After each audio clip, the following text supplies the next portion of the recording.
Wake the fuck up!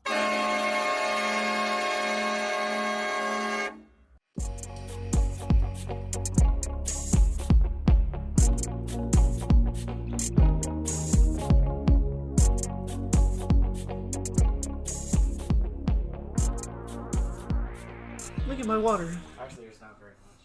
You want to go fill it up? No. Thoroughly Okay. enough. All right. I'm a man. You don't want to drink Fort Dodge water? No. Yuck. Now that you're here in town, same place. Actual. First episode where we've been here, we're both here, huh? Yes, sir. Oh, shit. We're both drinking at the same time. You can't... We got to time these right. Is your Yeti thing Yeah. weird? Dude, our... You just unscrew it, the whole thing, instead of the top. And I thought it was going to be just the top. You and almost it was went. the whole thing. Yeah. We got some pretty good stuff this year, I feel like. Good A haul. lot of adult Good stuff. Christmas haul. Yeah. Got the Yeti, got some plates and bowls. Got some earbuds. Yeah. Those are big. Yeah, that was good. Well, I got headphones for the podcast because usually it's weird, but now, or like it's weird. So if I turn my head, because they're on brand Bluetooth headphones, so they don't work the best, but they're cheap. That'll do it. But I got plug-in Audio Technica, which is what I used. Shout out to anybody who was in the TV and radio broadcasting program with me. We used to use those, and I like those a lot. Got the Beats Studio Buds. Yeah. AirPods for poor people is another name for them. I also got those JBL. I think they're probably cheaper JBL headphones, but they're still JBL Bluetooth headphones from that Saran Wrap game that we played. Yeah. That was fun. Shout out to Jolene on that one. I didn't think she was spitting with that game at first, but then we started playing it, and I was like, okay, this is actually pretty fun. Way you go, Mom. Yeah. Go you. Shout out. Shout out, Mom. Shout out, Mom. Except this is the one year, I think, that I haven't gotten socks and underwear. And it was the one year that I wanted socks and underwear. I was sad about it. Yeah, I had to spend some of the money that we got on socks and underwear when we went to Des Moines yesterday. Well, because I had to tell Mom. I was like, all right. She was like, well, you guys never wanted that when you were kids. And I was like, listen. When we were kids, priorities. If we didn't get underwear and socks, you had to buy them anyway. Yeah, it wasn't us. I wasn't buying my fucking socks and underwear at 10 years old. I just wanted Lego City, man. I just want... Give me Lego City. Yeah. But now this year, I'm like, dude, if I don't have good socks and underwear, I have to buy them. So, like, buy me that next time. My money's going to my tattoo and my basement fix now. Oh, my pipe fix. Have you gotten to talk about that? No, yet I didn't. I didn't know if we'd gotten to that on this yet. Before I talk about it, I will say more of a serious moment. I did appreciate... I had, like, a lot of people who maybe I just don't talk to regularly who, like, saw my video of all the water coming down my basement, and they were like, holy shit, that's, like, a lot. I was like, yeah. It's like, I don't know how much it's going to cost me, but, like, I'm more at ease now because they're telling me it's going to be around, like, $200, $300 when I thought it was going to be, like, a couple thousand. That's not so bad, I guess. 'Cause it was just a quick fix, but I did appreciate all the people, like, after they reacted at my misfortune, told me that they, like, listen to the podcast. They're like, by the way, I've been listening to the podcast. I'm like, oh my gosh. Hey, shout out them. Thank you. Shout out people. Yeah, shout out people we know. But yeah, it was just, like, really nice, especially since it was a very stressful day from that point on. Just because I was like, I don't know if it's actually fixed or if it's going to happen again, but it's been a few days and it's holding up strong. But yeah, it was just a good way to, like, not be as stressed out and have just a silver lining come out of such a shitty thing. But yeah, in case you didn't know, I woke up, I think it was, when was it? It was Thursday this week, because it was the day before Christmas Eve, and I didn't know if anybody was going to fix it, but I woke up, and there was dripping coming from my pipe, so I just put a bucket underneath it, and I was going to let it run while I went to work, because I didn't know anything about water shut off, and so I went upstairs. I came upstairs to brush my teeth, turned the sink on, which was a very bad idea, and heard something downstairs. And I went downstairs, and a pipe came disconnected, and it was like hanging down from the ceiling, just shooting water everywhere. So my first instinct was, I'm going to die, and I was just sitting there. I was like, this is terrible, just in shock. I like to imagine I'm a fight person in fight or flight, but my mind was in flight mode. It was away from my body, and then I was like, well, I said, I don't want to, like, call anybody, but I'm going to feel bad doing it. I'm going to call my parents. I called my mom, which of the 50-50 shot I had was the wrong choice because she immediately handed the phone to my dad. And he says, well, where's your meter at? I was like, I thought it was just, like, electric was the only thing that had a meter to get your reading. And he's like, no, they do it for water, too. Your valve should be by there. And I said, okay. So I'm looking for a meter everywhere. I look in my house. I look outside attached to the house. I even look out by the curb. There's no meter anywhere. And then there's this stupid fucking thing that's, like, attached downstairs into the wall, and it comes out. And I had just been using it. I had my bedroom down there, but I moved it upstairs because I didn't want anything to get ruined if something were to happen again, and it makes more sense for me to be on the main floor of my house that I own. So, just in case something were to happen, or I don't know, it just makes more sense in my mind too. But it was down. You open up this little hatch thing. I'll have to show. I should have shown it to you before to ask if you thought it was stupid, but there's no meter on it or anything either. It's just this little turn valve thing. But I got really, really lucky. Riley Armstrong Plumbing in Fort Dodge, if you guys are listening. I figure you guys are probably regular listeners. I really appreciated that. It was, boy, it had to be 6 o'clock in the morning. I called them, and they were out by like 6:30. So, and they had it fixed by like 7 or 7:30. Damn. To be fair, there was like a little leak afterwards. It was like eking out. But I called them Christmas Eve, and they came out. They were working, and they're like, "Oh yeah, we'll do a call back really quick. Like if it's not fixed all the way." And it was something about like whether the pipe was cold. So then when it started running hot water through it, it expanded. So they had to just tighten it up a little bit more, or the opposite. I can't remember. But yeah, they came out and fixed it, and they don't charge any extra if it's within a certain time frame of they should have had it fixed. So, but it was a really little thing, and they came out and they fixed it. So I was really happy, and I got my water shut off, and they, like I said, they fixed it. Apparently, they said one of the previous homeowners, like tried to do their own fix, and it didn't work. And then there was also, if you know what PEX line is, it's kind of looks like rubber, like a rubber hose, just running through. That's supposed to be like the better thing to use over PVC, which is what sprang the leak in my plumbing downstairs. But they screwed when they were drilling up the ceiling tiles. They screwed a screw through one of the PEX lines. So apparently, the pressure from the PVC coming down also made that line finally separate from the screw, and it was dripping from there too. So, yeah, not a fun way to start your morning. If you ever have a flood in your basement, you can call me and ask for self-soothing tips, because that last like day or two after, I was just constantly paranoid. I wanted to be home as much as possible to like make sure that if it happens again, I'm home. But now it's like, well, if it does happen, like that water was running for like an hour at least, and I don't think it even got to my sump pump.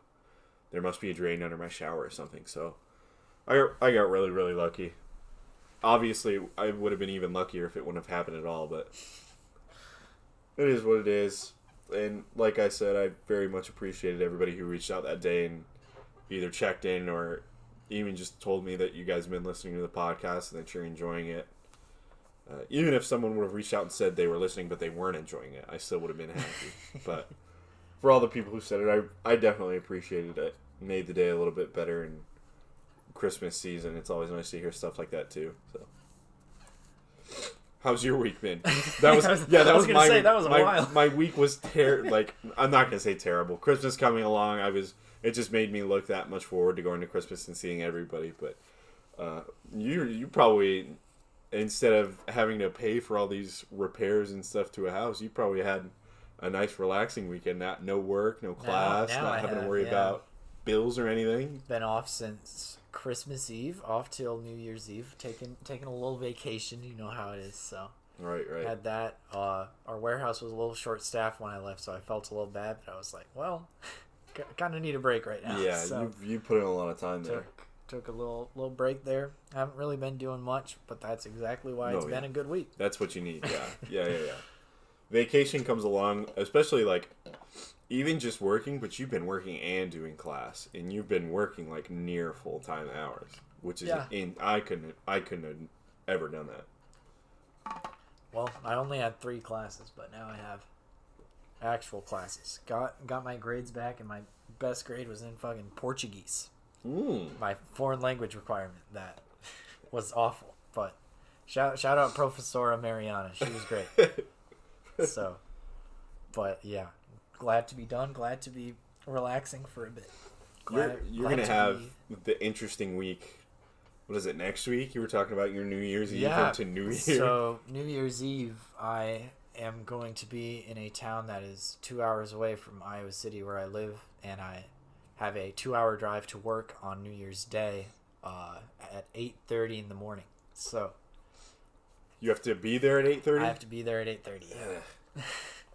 Which I didn't request it off because I saw our store opened at 11. I was like, oh, if anything, I'll be there like an hour early or something. No. I'm there 2.5 hours. Pre-picks. I guess so. Yeah.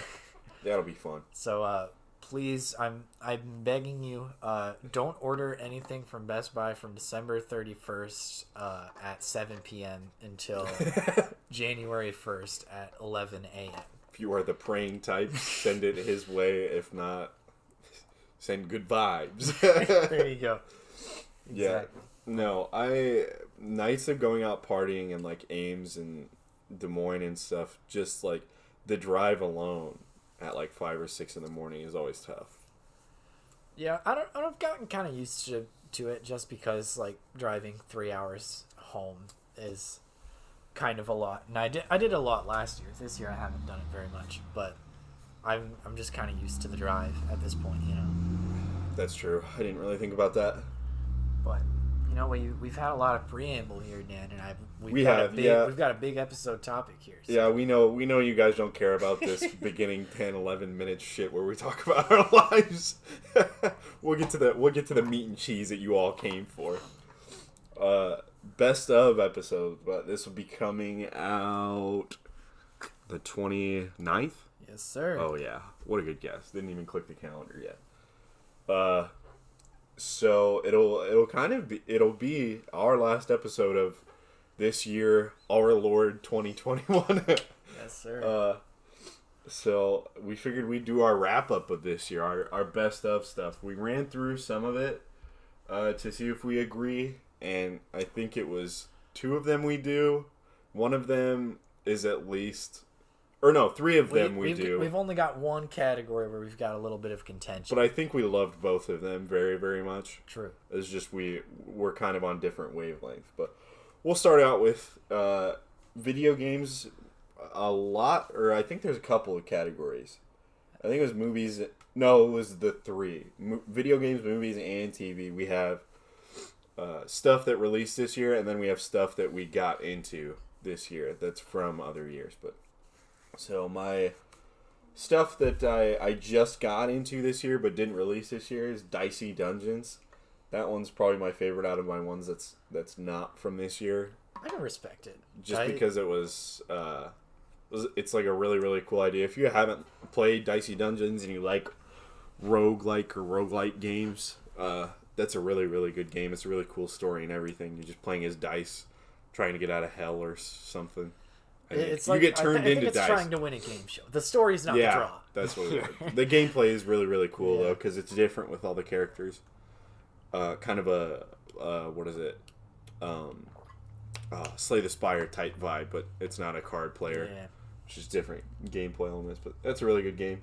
Yoku, what is it? Oh, like Yoku's Island Express, baby. Parker fucking loves this game. I fucking love Yoku. It was free on Epic Games, so it's like, if it's one of the games that you got for free on Epic and you haven't played it yet, install it, because it's a really small-sized file game, and it's got a lot gameplay-wise, and it's a game where you can lean back. There's different types of games, if you ask Parker and I. There's the ones where if you're a console gamer, I guess you're leaning forward in the chair, but if you're a PC gamer, you're clacking away on the keyboard, staring intensely, and just constantly on the grind. You're scanning around the screen at all time. Yoku is the complete opposite, where you're getting ready for bed. You got an hour left in your day, or you had a tough day at work, and you just want to play something mindless and like lean back in the chair, and that's Yoku. It's kind of like pinball. Yeah, just all around an island. You're this little bug, and you got this little ball, and you just move around the island using like little pinball bumpers and shit. Fucking delivering mail to all the little bugs around. You're the new USPS guy on the island, dude. And yeah, except in this, you're not like underpaid and overworked. Yeah, true. You're just playing, and Dan, I think knows this about me probably, but I'm a big fucking pinball guy. I love pinball. I didn't know that. And, dude, I didn't know that. I fucking love pinball. And like Yoku doing that with like this whole element of just you traveling around this island with this, and like you get all these new abilities, get to go all around. And I played it a couple years ago, but Dan, I just finally influenced to do it this year. Yeah, because it was free on Epic. Yeah, so. And you were like, it's really good. And I think I sat on it for like a month, and then I was like, well, yeah, I'll try it out. And I didn't know anything about it, and I tried it, and I was like, that's really good. Yeah, and if you don't have it from it being free on Epic, it's available on Switch. And if you have a Switch, it's literally a perfect like pinball. That's so cool. Dude, yeah, just chilling, fucking playing pinball game before bed, delivering mail. That'd be so cool. It's because I beat it pretty much entirely just like chilling before bed. Like, all right, I'll play Yoku for an hour while I watch some TV or something. Then you play it, make some progress, you're done. But yeah, so good. Not from this year, but no, yeah, there's an older pick. Solitarica is also an older one. That's probably my sleeper pick. It was a free Epic Games. I got no idea. It's also because I play Solitaire. It's like a Solitaire roguelite. It was really, really fun. I'll still play it every once in a while. I think I've got like 20 or 30 hours in it on the Epic Game Store. But it was a really fun game. If you like Solitaire, you can check it out. It's on Epic Game Store, at least I know. Ape Out, not from this year. Very quick game to beat. I think I had like maybe an hour or two in it. But there's also post-game stuff that you can do. I did that for a little bit. It's just a really cool game. Really simple art style and like cool gameplay style. It's really replayable because there's so many different ways. It's basically Ape Out is you're an ape and you're trying to get out. Very self-explanatory, as you can see in the title. But you've got to get around like guards who are trying to shoot at you, and the music's really cool. Kind of like I'm trying to think of I can't remember the game, but it's Hotline Miami, like Hotline Miami, a lot like that. Gotcha. But yeah, it's really, really cool. I like the music, like the art style. The gameplay is really fun. So if you need something maybe quick that you want to beat, or just kind of a different type game to play, Ape Out's really good. And then Maneater, I don't think was this year, but I think they released DLC for it this year. Really different game. Very, very different. It was described when it was in like the end of development, and some people have played it as GTA, but as a shark. That's kind of sick. But it's just, I think it's cool because you're playing as a shark and you're going around like beaches in different places, and you have a bunch of different upgrades. You can choose your upgrades. Like you can have like bone fins or certain different stuff that looks cool and has benefits too. So it was a really, really cool game. But that was my stuff that wasn't from 2021. I'll let you do your stuff that wasn't from 2021, and then we can we'll cover a couple of these I got that I came to late. I got Risk of Rain 2 was one. You liked that a lot. I forgot we played that. I think it might be the game I put the most time into this year. I'd have to check to see that stat, but I played a ton of it. Basically, it's like a third-person shooter, kind of roguelike, very different like weapons and sort of like buffs and things that you can get that make it really cool.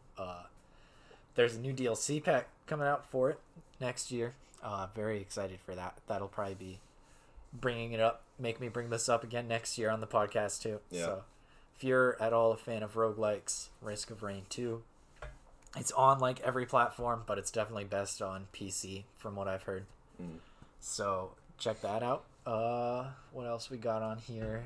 Transistor, one made by Supergiant, which is like one of my favorite developers, made Hades, which was my game of the year last year. They make Bastion? Bastion, yep. Yeah, this is a really good game. And yeah, it's a really good narrative. Really different, kind of unique gameplay type style, but I liked it. And then Into the Breach, which is like a sort of strategy type game. I guess it's kind of a roguelike. Not really, because you like have a lot of permanent unlocks that sort of make it. It's different every time, so I guess it is technically a roguelike. But yeah, it's a like quick strategy game. That's another one that I have on Switch. Was really good on Switch. Just something portable, like in a car ride or something. If you just want something quick, do a quick run on that. But yeah, those were some of the highlights that I was a little late on, but I still really like this year. I forgot. I'll touch upon some of my other ones that I didn't see the first line. I forgot it. Jackbox. I mean, they had a release this year, but that's just a fun game to play consistently. You have to get the right packs. But look through and find your favorite games. Quiplash is always a good one. I like TKO. 2 and 6 are my favorite packs. Yeah. I think 5's a good one, and I think maybe 7 was. I think that's the one with the alien. Where you're trying basically. Oh, true. 7's really good then, actually. Keep Talking and Nobody Explodes. It's really fun. Just got into that this year. We played that a few times. It's a really fun. You can basically just one person has to own the game, and then you get into a Discord call and you can play with, I think, a handful of people. Crypt of the Necro Dancer is really cool. Rhythm game. It's hard to get a grasp of, but once you do get a grasp on it, you're not going to be able to stop playing it. And then Miles Morales. Just a very good game. It's Spider-Man, and it's my favorite iteration of Spider-Man, so I knew I was going to love the game. If you like the first one, you'll like that one, too. It's just shorter. So it's a good Christmas game, too. True. Yeah. Maybe I should pick it back up. There's a few Christmas games, and I was like just short of the platinum for Miles Morales. Maybe I just needed to finish New Game Plus, and I did that in November, right around Christmas time starting. Maybe I'll do that. But, yeah, so that's completely capping off non-2021, but 2021 releases. Super Meat Boy Forever, I liked that quite a bit. I can't remember I don't think the first one was an auto-scroller. I can't remember. But Super Meat Boy Forever was an auto-scroller. It's still funny. It had good cutscenes, and I mean, it had really, really good gameplay. It's always a tougher game. So it kind of scratches that itch of having a tougher game to beat. Knockout City was very fun, but we only played it for like 2 weeks. It died so fast. It died out really quick. But while it was alive, it was pretty freaking good, man. I think that's the thing. I think we played it for like a week or two, and I think I had like 30 or 40 hours in it, so yeah. I played the hell out of it. It consumed our lives for like a week and was really good, and then literally until you said that again, I forgot it came out this year. Yeah, very, very cool idea, but I don't know if it was there. I think it was all cosmetic stuff for microtransactions. I don't know if it was lack of like updates or what, but it just kind of died off for us. Yeah, I don't. That's the thing is like I think about it and I'm like, what would they have done better to keep me in? And I'm like, I don't know. I don't think. Yeah, I know. I literally have no idea. That would have made me play it. What else do we have? Biomutant. It was either you or Logan that hates that I like this game. I just think it's boring. It looks boring. But I guess I could see that. So maybe I'm wrong. I like it a lot because it's just a cool idea. But I also understand. I think it could have been a Game of the Year contender for me, but the story gets kind of old. The narrator is terrible. That was the worst. They added that add-on to it where you could turn off the narrator, and I was always like, I don't know why they added this. And I think after 15 minutes of the game, I turned it on. I didn't want to hear it. If you have an option to turn off your narrator, perhaps your narrator should not exist at all. Yeah, no, it was just a weird thing because the animals would be making sounds that made it seem like I wish they would have just done the animal sounds with subtitles, but then they added the narrator onto that, so I was like, I don't like this. Pokemon Unite. That was. Ooh, that's a big one. We were really, really into that for like 2 weeks, and then it died off, and now we got back into it for like. It's only been like 2 or 3 days, but if I get on my Switch, I'm gonna be playing it regardless that day, whether it's an hour or whether it's like 8 hours. I'm gonna be playing it. For those who don't know, Pokemon Unite, the main pitch of it is a simplified League of Legends with Pokemon, which was enough for me. Yeah, where they dunk to score points. Yeah, exactly. You get friggin' like Pikachu jumping up doing a slam dunk to score some points. It sounds ridiculous, and it is, but it's also really fun. And yeah, if you have a Nintendo Switch, get it. It's free. Try it for like an hour. maybe you won't like it. You but... won't be able to try it for just an hour. If you try it, you're in. You're locked in. Dude, Ghost of Sushima. I think it came out before this year, but I'm pretty sure the director's cut came out this year for PlayStation 5. You can count it for this. I'll throw it in there. But man, that was such a good game. I love like Japanese culture, especially samurai culture. It's just like such a cool part of history to me, and such a cool like group of people that were just like roaming around. They were like lords of places and just kind of kept the peace themselves. It was really cool. And to see the story of like, it's this guy where I think it's Genghis Khan's like a descendant of him is bringing all the Mongols in, and they're trying to take out all the samurai. And as you play as Jin, he's slowly realizing, he's like, well, I can't be like a samurai and do everything the honorable way. I'm gonna have to sneak around and like use poison darts and all this stuff that samurai aren't supposed to do. So it's like the duality of him letting down his dad who passed away and his uncle, but he's saving his island. So it was a really, really cool story. Really good gameplay wise. The different stances it used to take out an enemy with either a sword or a shield, or if it's a bigger enemy, or if they're an archer or whatever. But it was a really cool aspect of the game. I would recommend it to anybody who has access to the facilities to play the game. That's the sad part about it, PlayStation exclusive.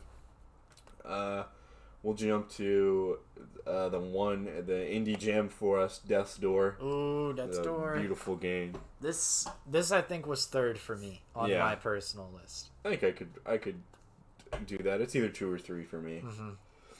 But yeah, you're playing as a crow who takes souls, so it's a very good game, very good story, really cool art style, really cool gameplay. You can also look around for like different weapons, but you don't have to.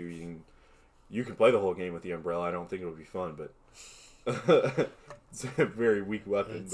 But yeah, I think because that was one I saw, and I don't usually like the sort of like 2D Zelda-like type ones, so I was like, maybe I won't bother with this one. Right. But then I played it, and suddenly I really liked it. I think you talked me into it, and I loved it. Go to It Takes Two next. This was my number 2. That was number 2? Was number 2 yeah, that's the one that jumps between 2 and 3. I almost would have put it as 1, to be honest, but... Well, Game of the Year awards did. I know they did. And I respect it. I can't believe they did it, but I respect it. But yeah.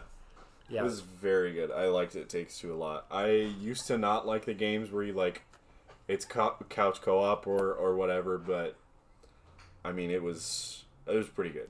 I liked it a lot. The story was good. I hated the book, but he got results, I guess. That's the one thing I was kind of iffy on is the story. Really? Yeah. Well, here's the I guess thing. because it's supposed to be we talked about this. The whole plot is this kid getting her parents back together. But I think when observing this game, we need to consider that perhaps these two people just aren't good together. And that divorce could be a viable option. It's also marketed as a family game, so it would be very sad to have to... I mean, I guess your kid's going to learn about it eventually somehow. Yeah, that part I don't have as much of a problem with, but, like, the whole, like, divorce isn't an option sort of thing they seem to have. It's like, well, maybe sometimes it should be, but... It was super good. I also like... I think his name's Yosef, the developer. Yeah, maybe. Something Ferris, I know. He's at the Game Awards, and he's giving a speech, and he's like I love my family, my children, and he's like, if you guys don't have kids, you should have some. They're awesome. go get some. Like, as if it's a choice to just go out and be like, I'll take a daughter. I'll take 2 kids. I'll take 2 kids. But yeah, super good game, very fun to play together. It's very hard for us to play co-op games, just with syncing up schedules and everything, but we grinded that one out because it was really good. It Takes Two, we made time. Yeah, we take 2. We take 2 to play It Takes Two. Yeah.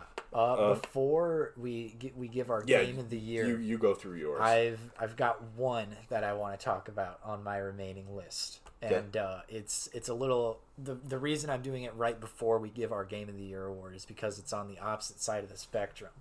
the worst of the year, in my opinion.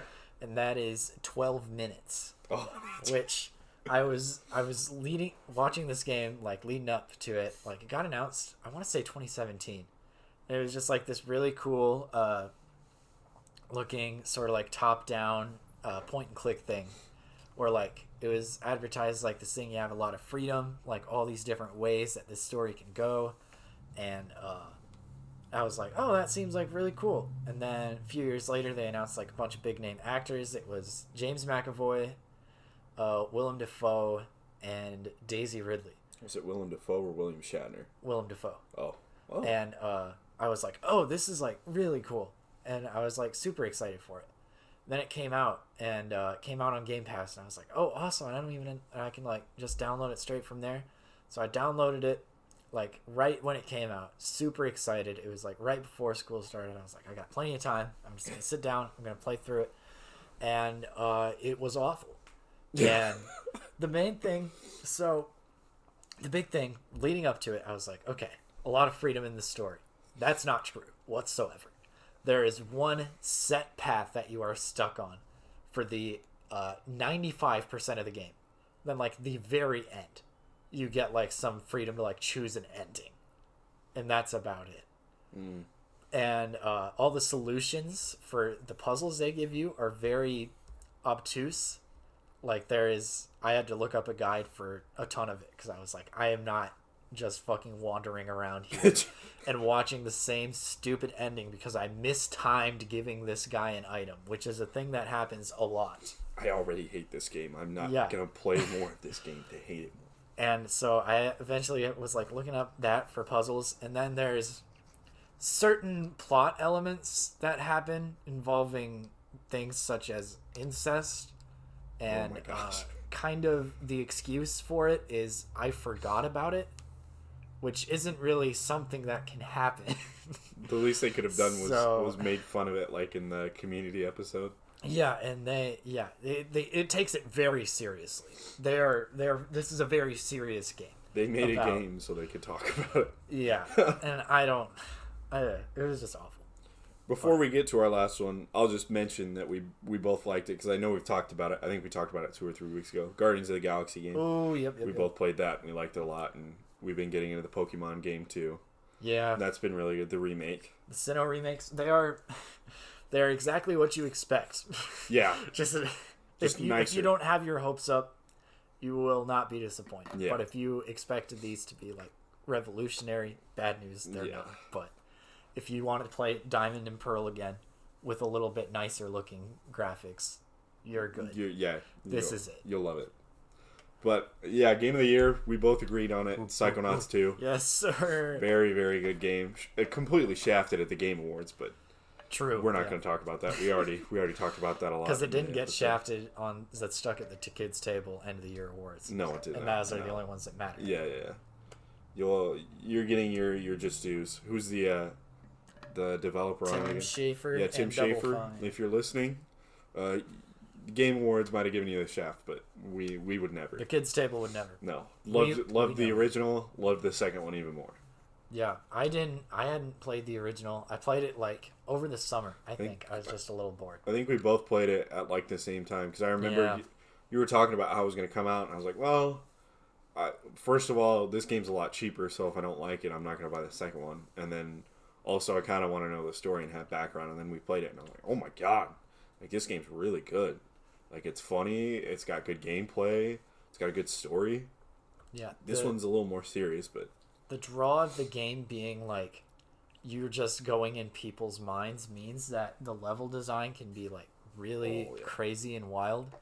And like I'm trying to think of some of the highlights of this one. There's one where you just like go through all the like 6 senses, and it's like getting a band back together.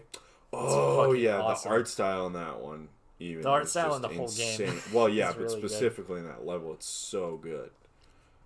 There's a level in Psychonauts 2 where you're in like an alcoholic's mine, and you're like on this boat in like a sea of champagne, sort of like sailing across his mind.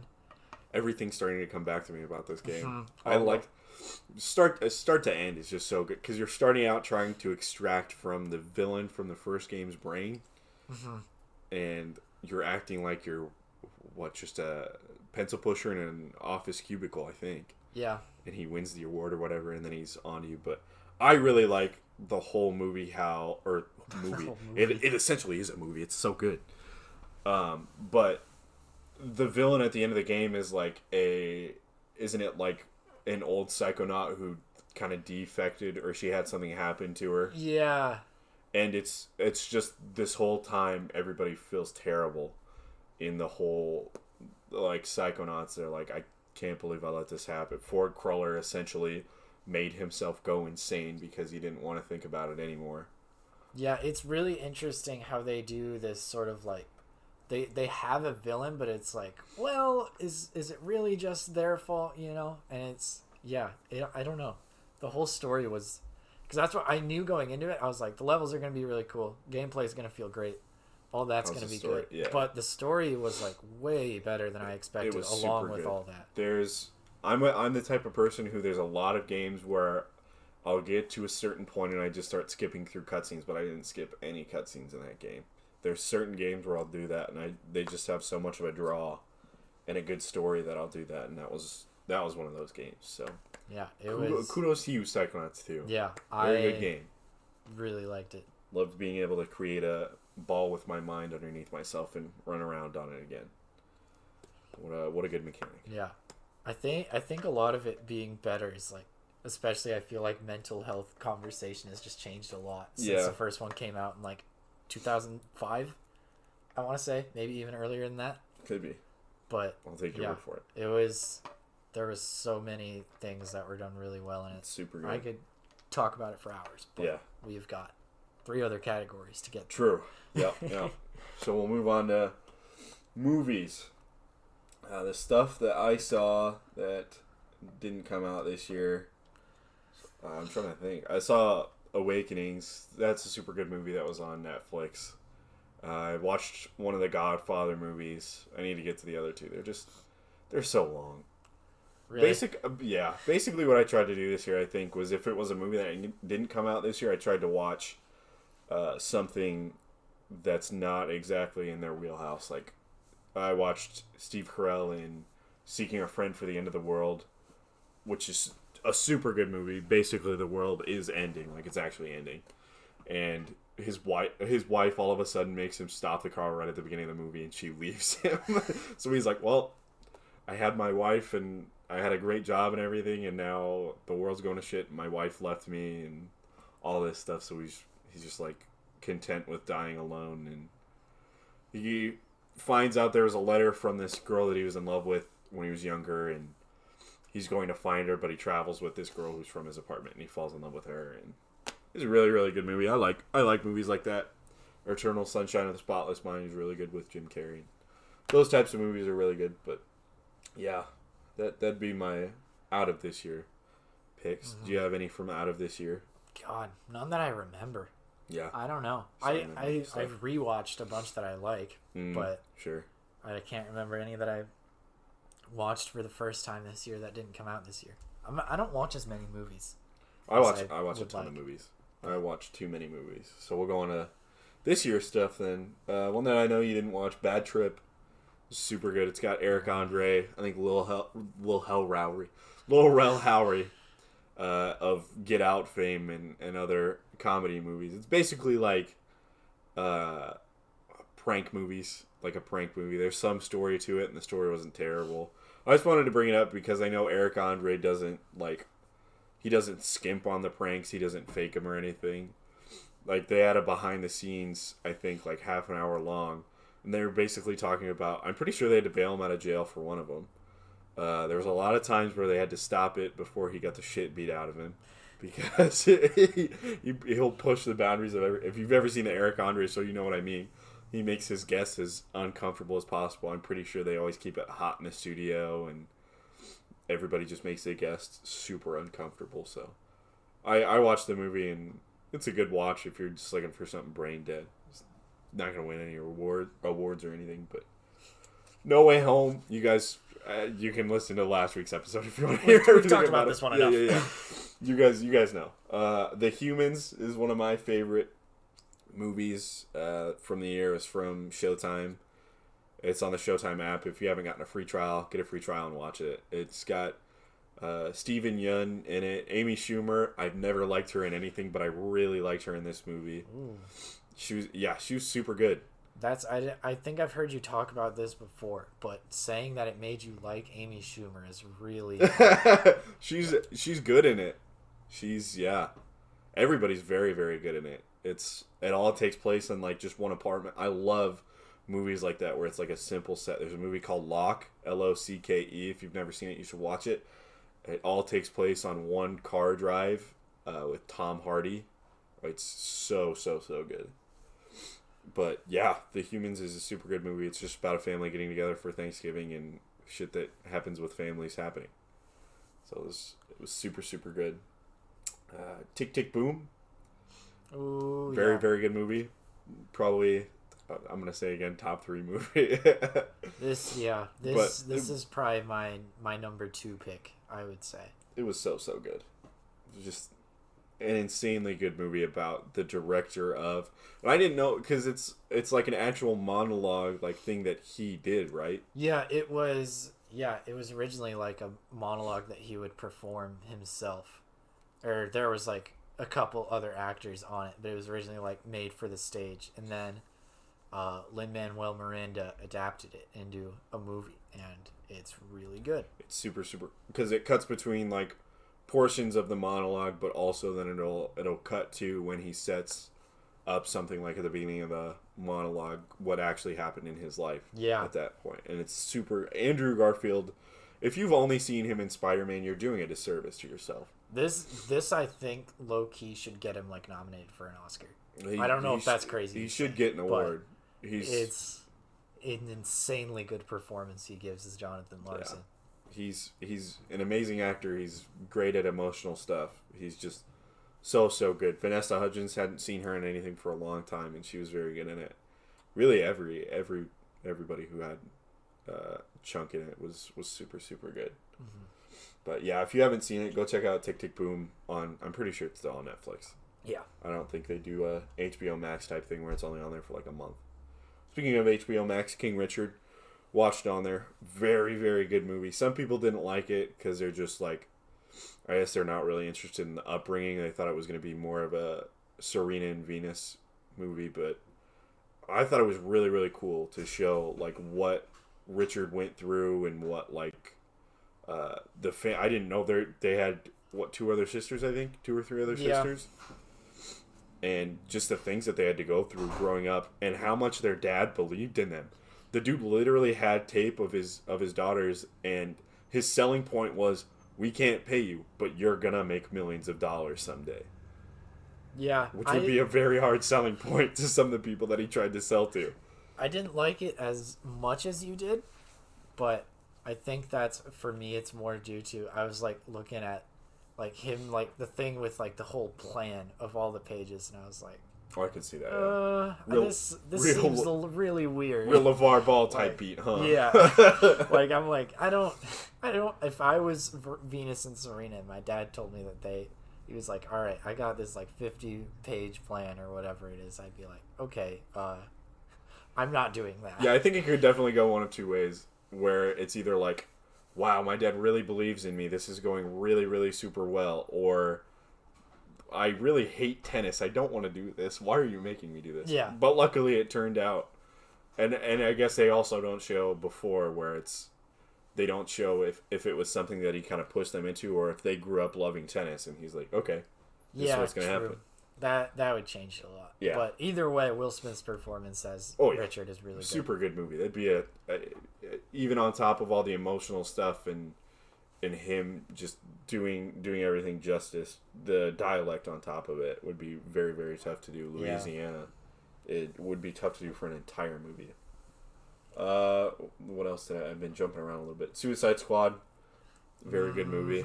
This might be my. It's definitely like probably one of my favorite superhero movies now. I thought it was really good, and it makes me wish that more movies were like a standalone thing, because it was very obvious in this that they weren't really concerned with building out like a big universe for anything with it. Like, I mean, I guess they are making like the spin-off Peacemaker show from it. Oh yeah. But there's a lot of twists that you would never see in like any sort of MCU movie, because they'd be like, oh, well, that character's not really dead. But in Suicide Squad, you see that and you're like, oh shit, that dude's really fucking dead. They show that they're disposable right at the beginning of the movie with the beach scene. Yeah, that was so good. I think everybody, or not everybody, there was a good chunk of people that were stoked about Pete Davidson, and I think he's in the movie for like maybe 5 minutes, 5 or 10 minutes. I figured something was up because I saw some interview like a week before the movie came out where Pete Davidson said he was in the movie for, and I quote, like a minute. Yeah. And I was like, all right. He's not in it very long. Something's going weird here. But yeah. But it was, yeah. And of course, the director, James Gunn, is like one of my favorites of any superhero movie. He's so good. The Guardians of the Galaxy movies. And this was like right after Gunn was almost fired from Guardians of the Galaxy 3. Yeah, I forgot about that. And then they were DC's like, we'll take you. Yeah, DC just hired him and we're like, literally make whatever you want. And then he made this, and it's super good. It is very, very good. Candyman, you didn't see that, no. But I loved it. I hated that critics really shit all over it, but it's a super good movie. I didn't know what it was, if it was going to be a standalone thing, but it takes from the first movie, which I really, really loved. I love the movies. I love movies like that where they came out however many years ago, and now there's this follow-up to it, and they take parts from that original movie. So it was really, really good. I thought the performance was really good. Jordan Peele didn't direct it, so if you didn't like it, don't take it out on him. He produced it. It was like it's tied to Monkey Paw Productions, which is his studio, and I'm sure he had some input on it still, but wasn't directed by him. But it was still really, really good movie. I like that whole story and everything. It's really good. What do we want to jump to next? We'll go to Eternals. Yeah, I slept on it for a long time, but then you talked me into it. I think it was the controversial thing of critics didn't really like it, but anybody who I talked to enjoyed it. Yeah, that's what I didn't really like it that much, but like I liked it more than. I just wanted to bring it up because it seems like critics really hate it when it's like it's pretty solid.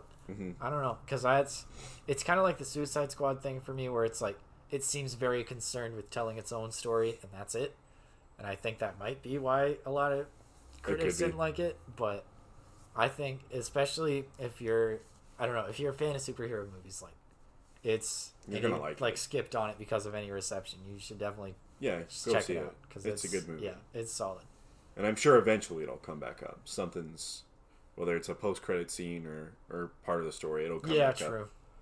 So wouldn't hurt, and it's a good movie. We'll talk about not one of our favorites, but one that intrigued us: Space Jam 2: A New Legacy. It wasn't one of my favorite movies, but it was one of my favorite movie watching experiences. Oh, I'm sure I'll watch it again. I think it was the first streaming and theater movie I chose to watch on streaming. Oh god, yeah, there was no shot I was going to go see that in the theater, but no. It was us and our friend Logan, and we were like, all right, we got an afternoon to kill. Let's watch the new Space Jam and fucking make fun of it. And it was everything I wanted from it. Definitely gave us a lot of material to make fun of. Don Cheadle as an evil AI. Oh gosh, I couldn't get behind. I can't remember any of the like funny parts of it, but I know there had to be a couple of bits where we did think like they were funny. Yeah, Porky Pig's little rap off. Oh yeah. That was something. Oh my gosh. I'm trying to think. The whole beginning of the movie with like LeBron and his kid, and like just like acting like basketball is his kid's only option. It was obvious that this was like LeBron's idea was like, dude, we should make this like this real emotional story about this, and like it's very obvious that it's isn't Ryan not Coogler, compelling. Isn't Ryan Coogler either director or producer on it? I think he's producer. I think he's producer, and I think is his brother director? His brother was a writer on it. Yeah, that's what it was. Which is really Ryan funny. Coogler dumped in that Black Panther money and said let my brother write. Write a new Space Jam, and then he made it. And yeah, it's also just like Warner Bros. Being like, hey, we own this, And yeah, then, like, showing they something. own it. Michael Jordan was in the original. They knew LeBron wanted to eventually make one, so it was about time. If you love references, you will love Space Jam too. Yeah, that's true. There's a lot of yeah. There's just so much that it's like, why did they do this? And that's pretty much the consistent question throughout the whole movie. Why did they do this? Why did we need this? But it's very I think if it's on HBO Max for free and you already have HBO Max, you're spending no extra money. Get high with the boys and watch this movie. That probably would be a good one for it. Yeah. Do you have any others that you wanted to talk about before number one? I think it's time for our movie of the year, baby. Inside by Bo Burnham. Yes, is definitely number one. It's all the music in it is really good. I think it's really, really fun. Everybody had the same experience with it, where it's like super, super funny until like an hour and a half or so in, and there's just so many scenes in it where he's either like staring at the screen editing, and it's pitch black in the room except for his editing. I think there's one scene where you can tell he's super, super frustrated in whether he throws something or he does something, and he starts crying, and you're like, yeah. It's such. It almost feels weird to call it like a movie. Yeah, it feels like something so different. I know. Like it's. I think the way I described it to either you or Logan when I was like trying to get you to watch it was I was like, it's just like they gave a YouTube guy a huge budget and all the time he wants, and this is what came out of it. Like it's such a like independent, like unique sort of project that you don't. I don't know. I'd never see it like anywhere else. I feel it was really different. I remembered hearing that Bo Burnham was doing something, and he's done stand-up comedy for so long, and he ends up releasing this thing where you're watching the beginning of it, and it's funny. It starts off with that song, and it's definitely like Bo Burnham shtick, but then he gets further into it. You're like, damn, this dude has been like mentally tearing himself apart for what is it like? Did he work on it for like a year or two?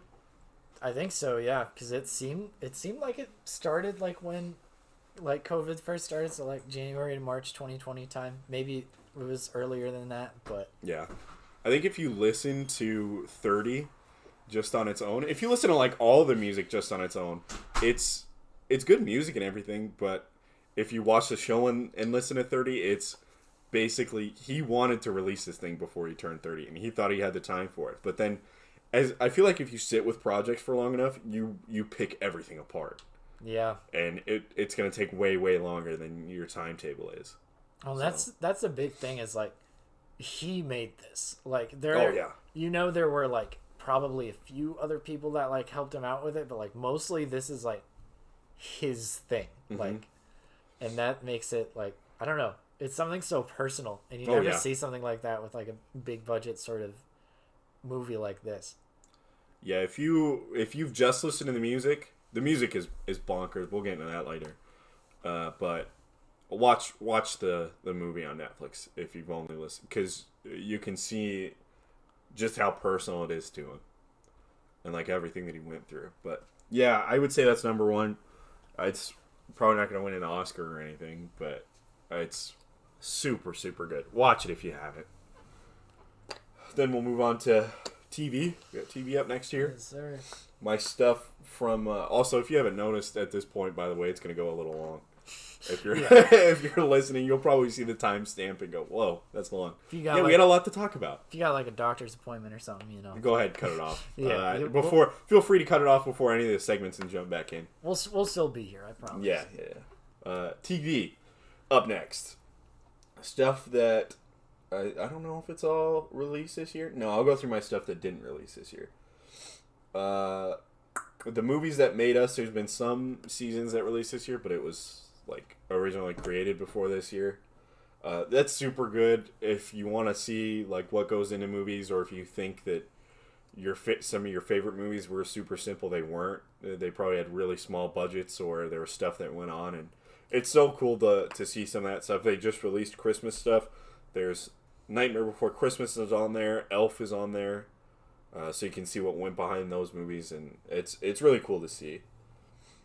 Atlanta, I got into because there was a tweet that Donald Glover made, and then he deleted a bunch of them about how Dave came out and it had pretty good acclaim, and then he's like, well, I literally pretty much basically made Dave, even though, in my opinion, they're different enough, having seen both of them. But so I was like, well, maybe I'll watch Atlanta. And I will say, like I said, to me it's different enough from Dave where it's not the same thing, but it is a really good show. It's really cool. It's basically him being a guy who wants to be his cousin's manager because he wants to be able to earn money and be successful, and he is pretty sure he can do it, and he wants to provide for his girlfriend and his daughter. So I guess eventually it's not his girlfriend. Zazie Beetz' character, I'll say.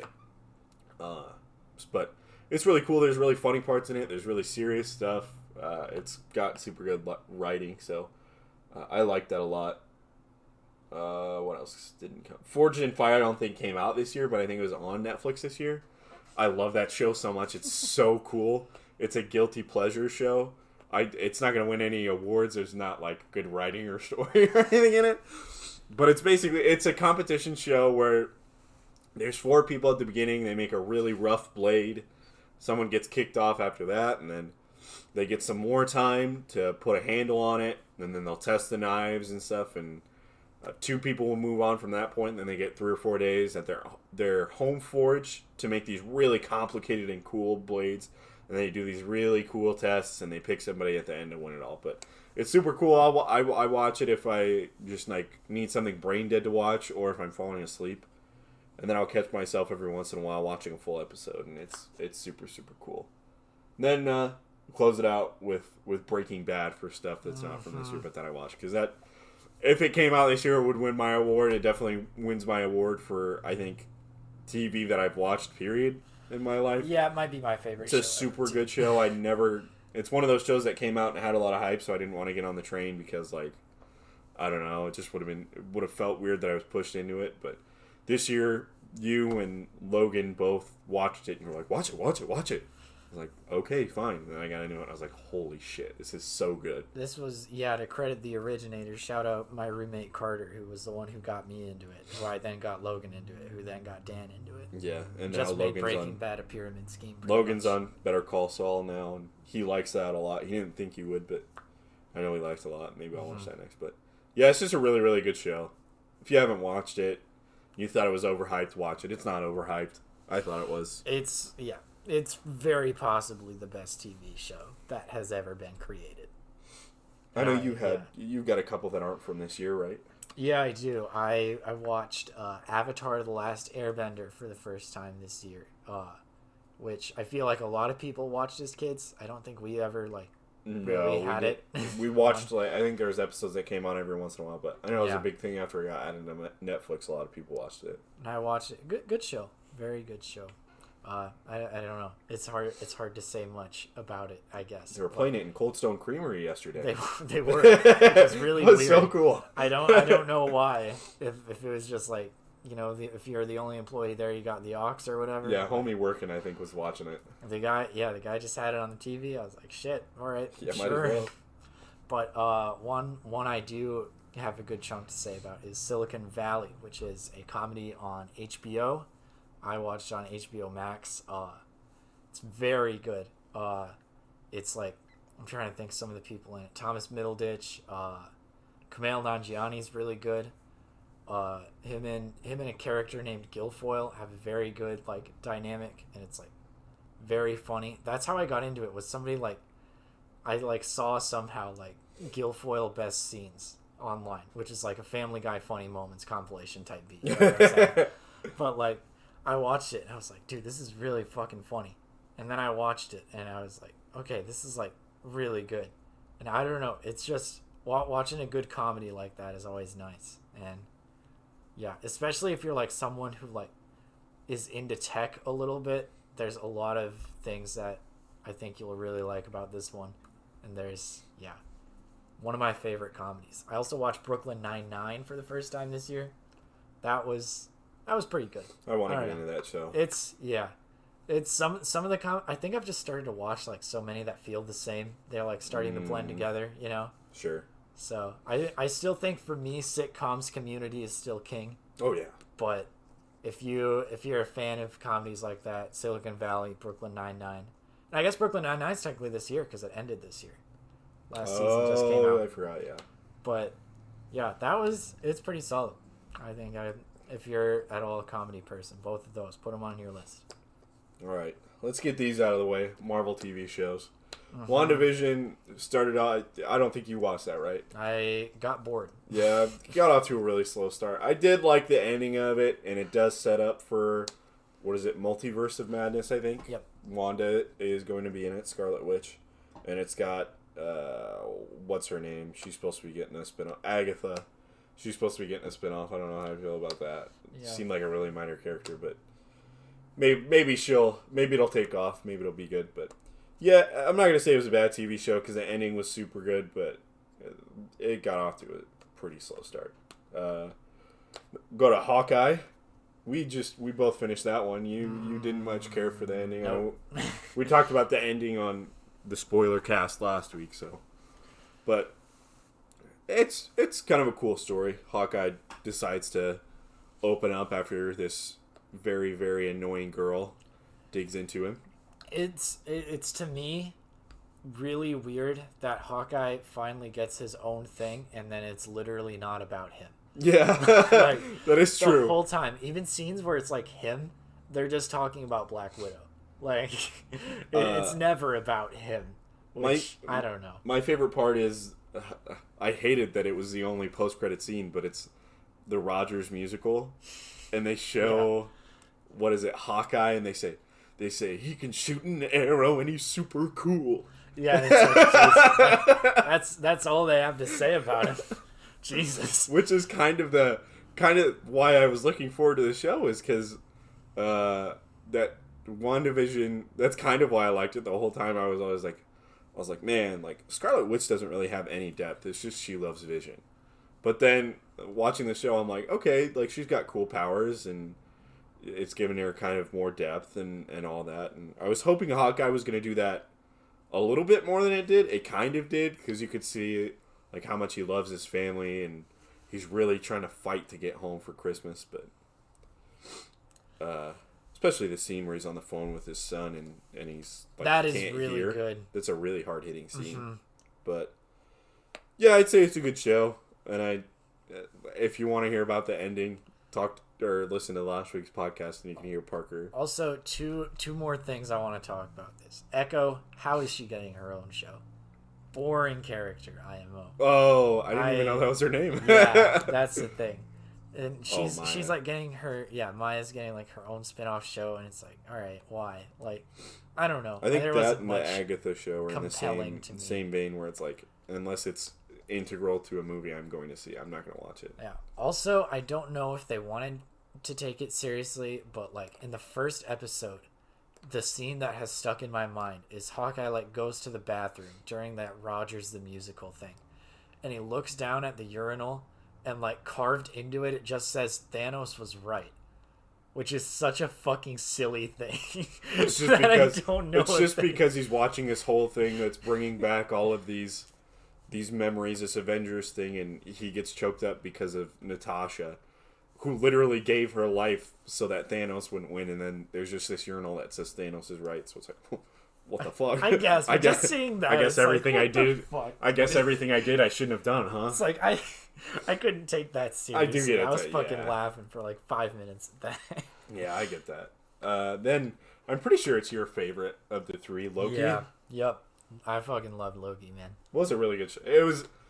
That was the same type of beat where it was like a character where I didn't hate, but I didn't really care for, and then by the end of it I was like, pretty good. Yeah, and I believe it's like second to last episode, maybe episode before that, but one of the variants that he has, like classic Loki, has literally probably like one of the best single episode character arcs of like TV in general, in my opinion. Where he just doesn't give a shit, and then he like gives his life because he like wanted to be part of something bigger than himself. You know, I just thought it was really cool. I was just there for Loki Gator. And yeah, Jonathan Majors' performance in the last episode, Even though, dude, can we talk about how weird the like shooting of it was, like camera wise? Do you remember that?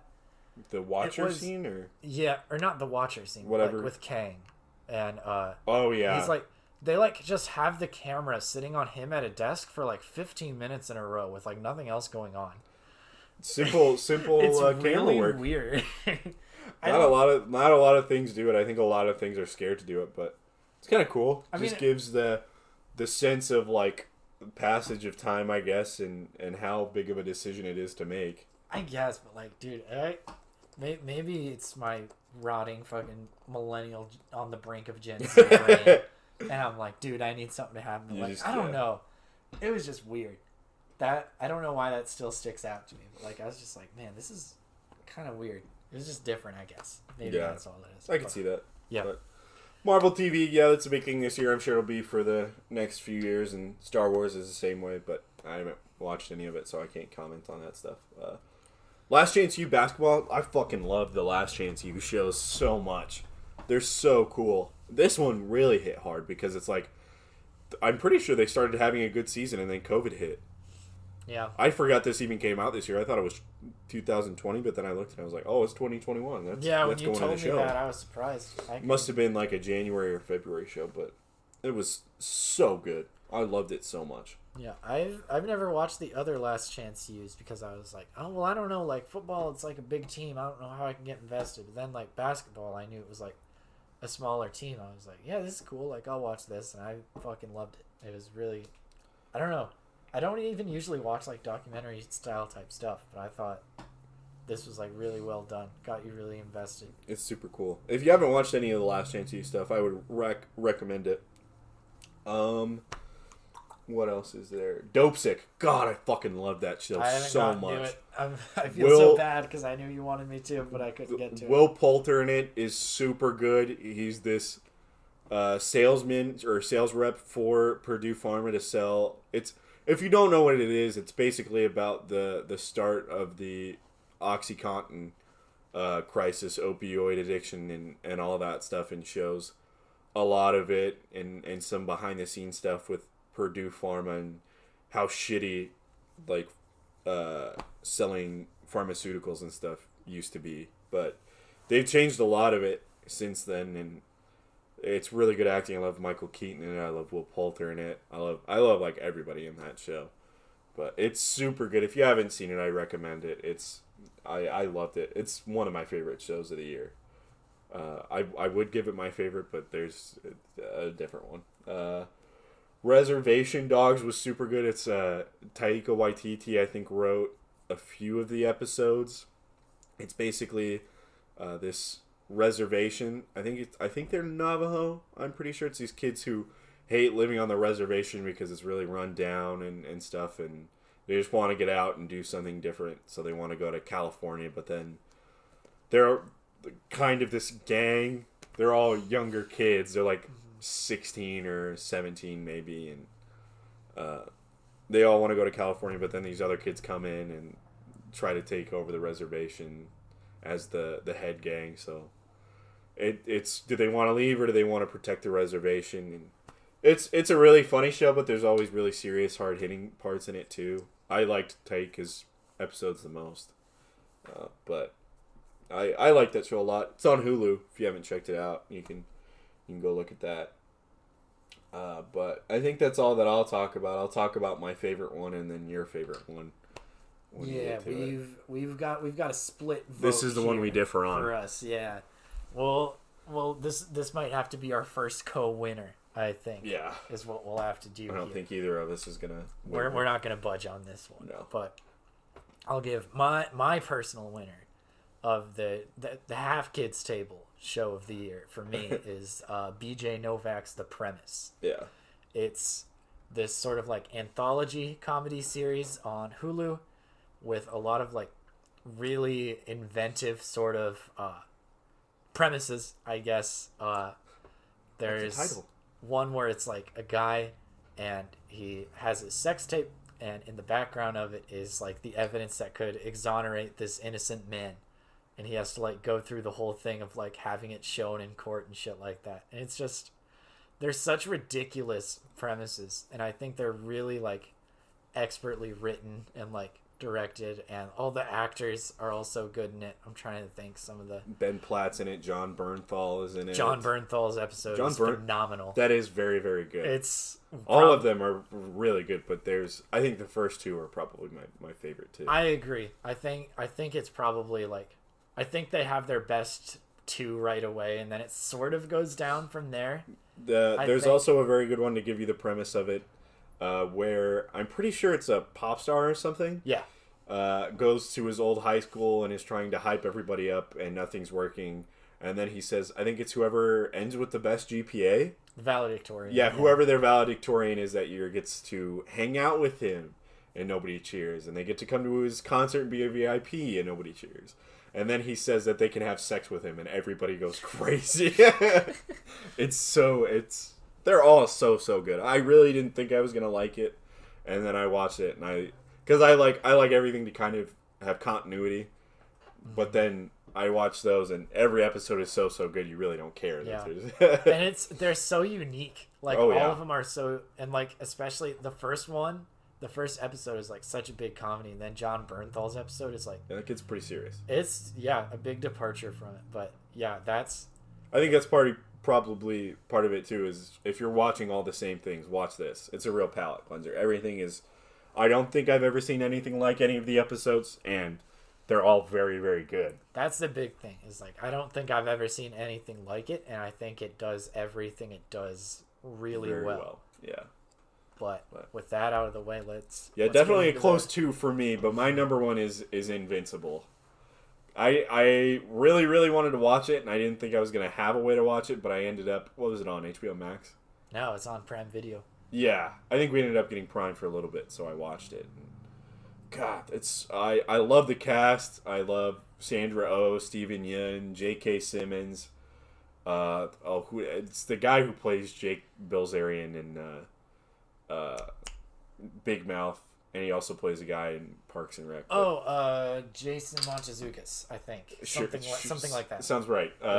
He's in it too. It's just really, really good because the story is just kind of out of left field. Yeah, I think the first episode is very good, and I think the last two episodes are some of the like best episodes of animated TV I've ever seen. Mm-hmm. If you've seen it, you'll know. If not, I won't spoil it, but I'll just call it the subway scene is insanity. And I think that whole sequence is really good. Why it wasn't my pick is I feel like some of the middle episodes kind of become snoozers. Yeah. There's a character named Amber who is like the main character, sort of like girlfriend / love interest. Oh, they do like a love triangle thing. No. Oh wait, no, Amber isn't. No. Yeah, but like it's just, I don't know. They have such a really good story that they capitalize on at the beginning and at the end, and in the middle they just have like this love triangle thing that I could not possibly give less of a shit about. And yeah, I don't know. I could see that. It just had a super good cast for me, and it was a show that I thought was kind of a toss-up for me, and just ended up loving anything with J.K. Simmons and him being like angry and kind of a father figure, and just with the twist that they had and a lot of the action and stuff. It was just it ended up being very, very good, especially kind of the premise of him wanting his power so bad, and he gets him in the first episode, and you think he's just going to be this really good superhero, but he kind of fucking sucks for that's another big thing, is they don't just like let him be good at shit. Like they're like, this guy kind of fucking sucks right now. Like most of it for the first season, he kind of gets the shit beat out of him. I think that's why it's kind of cool, and why I'm looking forward to future seasons. Is a lot of superhero shows, it's just these guys are fucking good right when they start out. So it's like, okay, now how many seasons of it is it just going to be this guy being a superhero? But his gimmick is he's kind of invincible. He's not very good at fighting or anything yet. He kind of fucking sucks. Like, I'm pretty sure the last episode of the season, he gets his ass fucking beat. He literally just gets the shit beat out. Yeah. But it's That I will say, as a complete series, I could see this like being like a top one for me. Yeah. But like, there were a lot of things this season I think I would have liked better. But I think I can respect it as your pick. That I'll say. So split difference on that one. The premise for Parker, number 1, number 2 for me, and Invincible, my number 1. So we'll move on to music.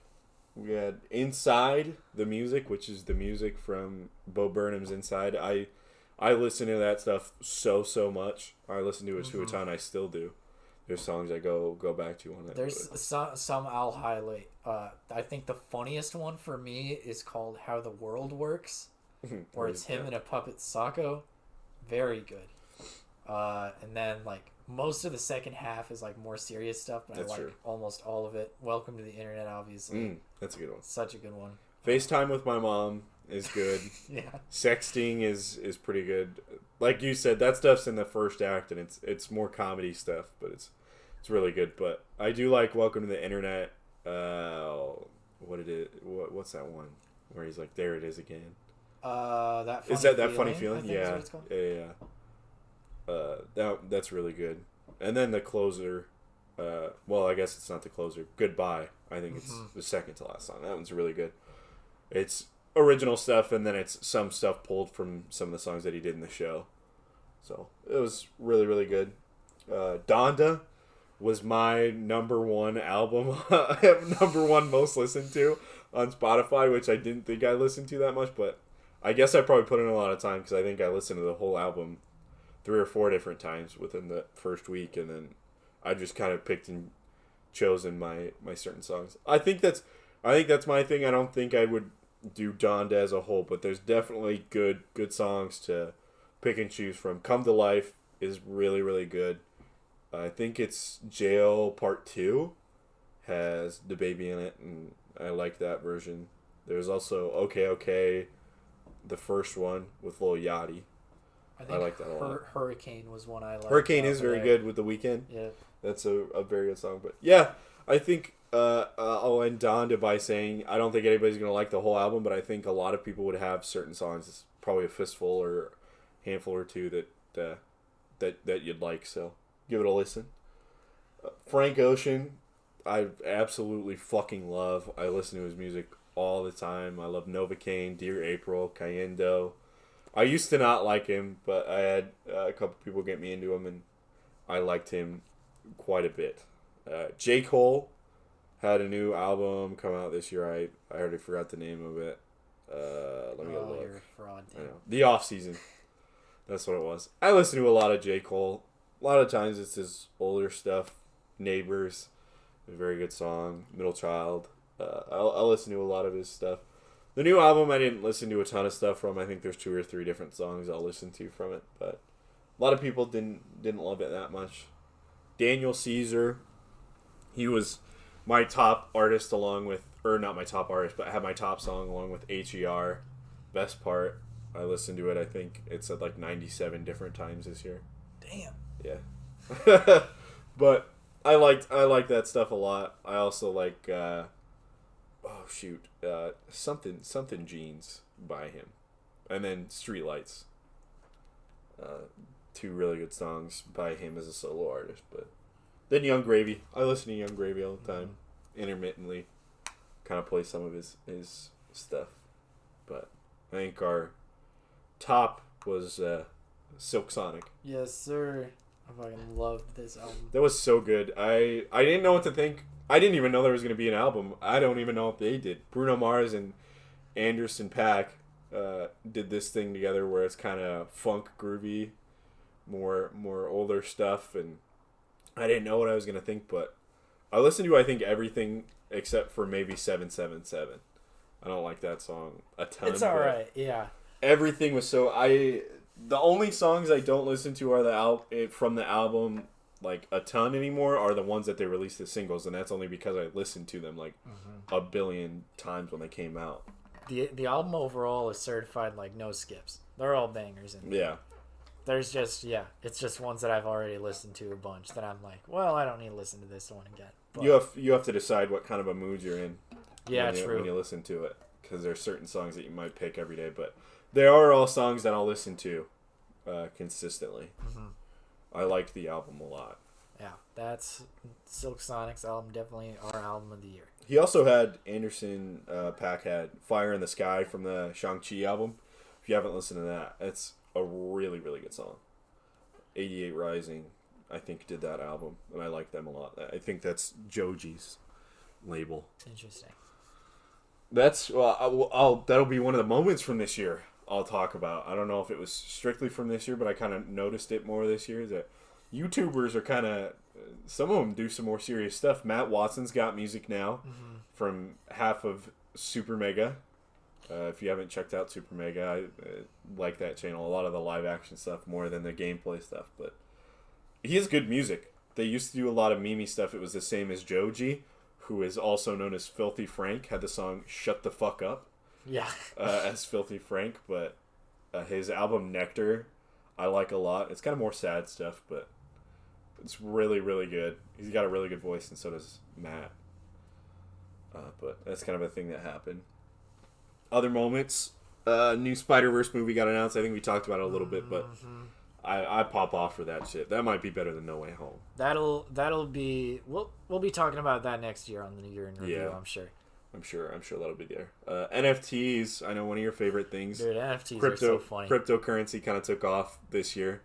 That was big stuff. Dogecoin and Shiba Inu. I think the big thing that's funny to me is like NFT guys, like people who are super defensive about it. I like to search around for NFTs every once in a while, and I'll right click and save, or hold down on my phone and save the pictures. Dude, and they're all, I don't know why, they're all like ass ugly, and people like want them so bad.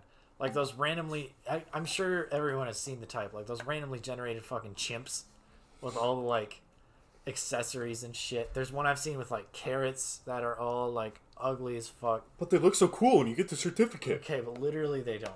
Literally they don't is the thing. It's really just weird to me because it's like you're paying for a profile picture.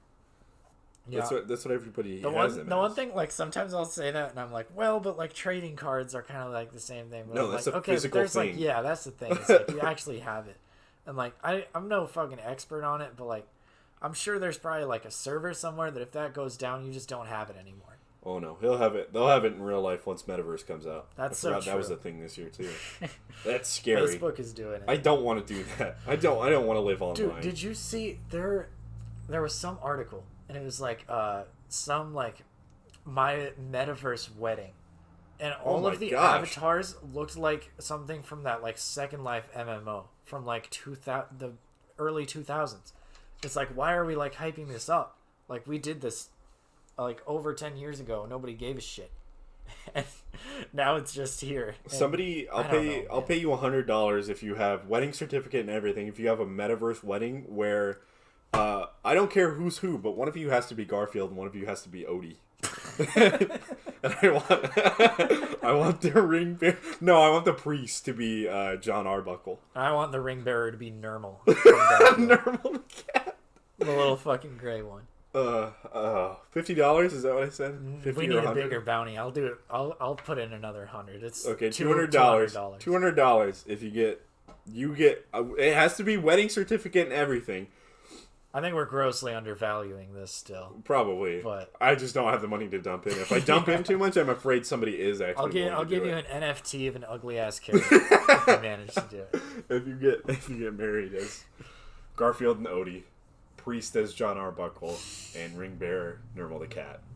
Exactly. You can have any other Garfield characters that you want. You can throw in any other characters at all. Those are just the specifics that like need to be there. Chris Pratt is very cool this year, according to Shigeru Miyamoto. He's voicing not only Mario, he's got his hands full. He's doing our aforementioned Garfield as well. There was one other one I feel like he was doing, but maybe I'm wrong. Well, there's probably 50 of them under wraps. That's true. They've got so many locked and loaded. They're just waiting for Mario to die. It's like, what did Chris Pratt do that convinced people that he was a good voice actor? I don't know.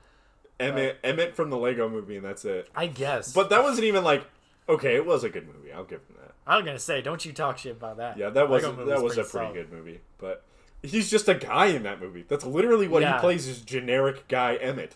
Yeah, and now he's playing Mario. Mario, one of the most beloved just video game characters, not even Nintendo characters.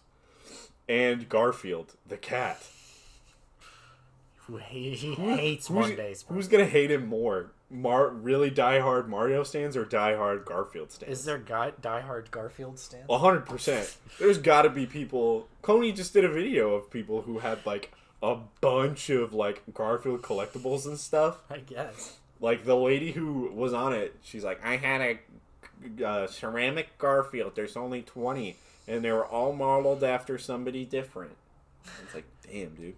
That's crazy. Interesting. I guess that also segues into the Mario movie, which was announced this year. The whole cast I felt like I was having a fever dream watching that reveal. I don't know if they're going to be good voice-wise, but it's definitely going to be funny. Charlie Day's in it. Jack Black is in it. Anya Taylor-Joy's a good actress. My personal favorite casting is Seth Rogen as Donkey Kong. Donkey Kong's going to come on. He's going to be like... Where's the bananas? He's got to do the Seth Rogen laugh. Let's blaze up a banana. Let's make some pottery and sell it. Got a lot pent up there for that impression. It's just really, really... I do love Seth Rogen, though. He's very cool. A lot of people have gotten into him this year because he's very down to earth, and he like... All his Twitter is I made this, and it's good-looking pottery, and I'm pretty sure he sells them. So, yeah, good for him. They're a lot. But... last thing I have on here, I guess we might think of more, but Hulu said something about they were horny. I need to see if I can find the tweet from them on Twitter. I'm pretty sure if I remember, it's one that trend was going around where it's like we said yes or I said yes. And it's like, somebody asked me this. And I'm pretty sure they put, we said yes, and confetti emojis, and then it said, somebody asked if we were horny on Maine. Yeah, I just found it. We said yes, someone just asked if we're always horny on Maine. That's so weird. There's, somebody, I think, has made a post about it, like, just brands doing weird shit in general, and shit that they shouldn't be doing, like, saying that they're horny on Maine. And then, I don't know if they just tweeted it or if it was on International Women's Day. Burger King tweeted dude, women, how did we not women belong in the kitchen. And they backpedaled and said something about like whether it's women are underrepresented at their place of establishment or there's not many in the culinary profession. So they think they're saying like women belong in the kitchen, they should be allowed, but it definitely did not come off that way. They had to have known that. Dude who ran the social media got fired that day. Yeah, that afternoon. Yeah, the first tweet just said, women belong in the kitchen. And then in a reply, it said, if they want to, of course. Yet only 20% of chefs are women. Yeah. We're on a mission to change the gender ratio in the restaurant industry by empowering female employees with the opportunity to pursue a culinary career. Which, look, that's cool. If I want to pursue a culinary career, it's not going to be with Burger King. Like, there's no shot they're my choice. I think what needed to happen was they should have said women are underrepresented in the culinary profession, and then having the link and statistics that they had in that reply, instead of making a tweet that is literally the like shitty meme that goes around that says that women belong in the kitchen. No, they should have. If they would have made it one tweet, it wouldn't have gone over so bad. Like if they want to, of course, part wouldn't have been a separate reply. It would have been fine. Yeah. But instead, they made it a separate reply, so all they see is Burger King tweeting this, and they took a long time to delete the original tweet.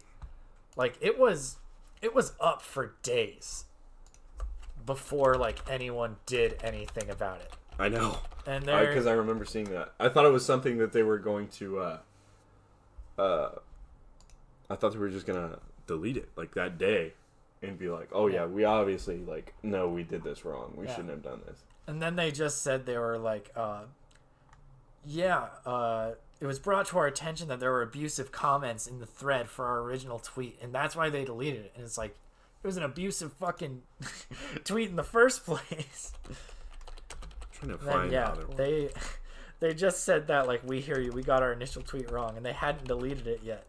And I was like, why are you apologizing, but you didn't delete it? Like, I don't know, man. It was such a bad idea. Not Burger King, but just brands in general need to stop being relatable. Yeah, it was. I think it was funny back when it used to just be Wendy's did it. I think we disagree on that one. I had them tweet at me when I was in high school, so that's why. That's your peak. Yeah. But it's just, I don't think it was ever very funny. I don't think I'm gonna be able to find any of the other ones that I found, but I know there's been stuff from like McDonald's and that type of stuff. Sometimes it's funny to see KD get into it with people. Yeah, but brands need to stop. I don't know how Hulu did not get in trouble for tweeting that they were horny. Yeah, that was the weirdest thing to me. And then if you go click on the hidden replies here, Dan. Those aren't hidden; those are deleted. Okay, yeah, somebody does. Scroll up. Okay. Go to the little clipboard looking thing. Oh, right here. Yep. And all of the replies they hide are just people calling them out for Oh being my weird. gosh, I didn't know they could do that. Yes. That's where all the shitty ones were. They try to make it so that it's not there, but then it just puts them all in one place instead. I think half of them are like just asking if they got hacked. Yeah. And they just kept it. Oh my god. There's no way that's real. That's gotta be fake. That's gotta be fake, right?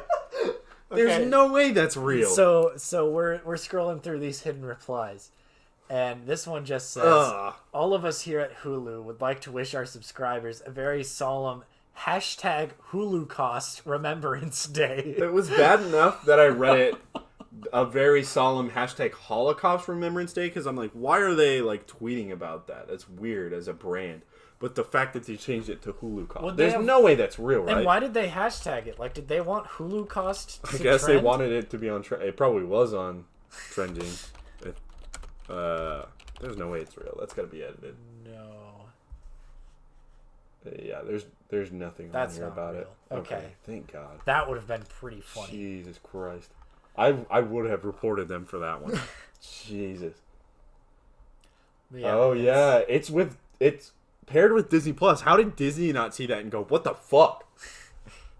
Bob Iger just like gets a hold of them. Shut the fuck up, corporation. Oh no. Yeah, okay, we need to get off Hulu. Yeah. Or not Hulu, We're gone. Twitter. We're gone. Twitter is becoming Reddit. Yeah, that's the big review of oh my gosh. the year for Twitter, at least. Is oh gosh, yeah. Stay away, brands. Reddit. Yeah, get off of there, guys. Let me know when you got a 4 for 4 going or a deal, but stop letting me know that you're horny. I don't care. Just tell us when you got a good deal. That should be all that you're doing. Tell me about promote your shit, and that's it. That's all the brands should be doing. If I run into Hulu on the metaverse, they're getting pounded into the ground after I steal all of their NFTs. Oh, yeah, this is going to be a little bit longer one. I think we're sitting at about an hour and a half. That's been our year. There. But yeah, we've got our Twitter now, so if you want to tweet at us, I might post something on there and see if we can get some of your takes on it. What's our handle, Dan? At Table for Kids. Okay, that's at Table for Kids. It's the same graphic that you see on the Spotify or Apple Podcasts or wherever you look, the little pink table. But yeah, thank you guys so much for listening this year. We've been consistent. I was surprised, but I think after the 3rd or 4th episode, we kind of started hitting our stride. We'll be here next year. COVID hasn't taken us out. That crazy windstorm that came through Iowa or portions of the Midwest didn't manage to take us out. So unless there's something even worse that happens, don't say that, Dan. If I fall asleep and my basement floods again and works its way up here, and I drown. That's the only thing I can think of that's coming my way. The only thing that you can think of. Yeah, I mean, of course, there's always the crazy stuff that could happen, but that's the most realistic thing I think that could happen, and it's not too realistic, so. But thank you guys sincerely so much for listening. I love hearing everybody. There's people that I talk to like on a regular basis, but there's people that I hadn't talked to in years or however long who've told me that they listen. Of course, we always appreciate you guys leaving a review, subscriptions, all that type of stuff gets us closer to. I mean, the dream, of course, would be being able to just make content full time. This and video games and reactions and whatever, having a crazy company where we can do, but that's a crazy dream. Even just being able to make cents or dollars from this, I think would be crazy, because it's something that's just fun to do, and being able to get something out of it would be that much more. But even without that point, getting your notifications all the time if you want to know when we've got an episode up, or just being able to find it more easily, whatever your platform that you listen on allows, either following or subscribing. We appreciate liking videos or ratings, whatever the platform that you listen to allows. We love all of it, and just thank you guys so much for all the support and listenership and everything. It really does mean a lot. I don't think you guys will ever know how much it means to us, but it's just awesome. Yeah. Well, we'll see you next year. Yeah, see you next year.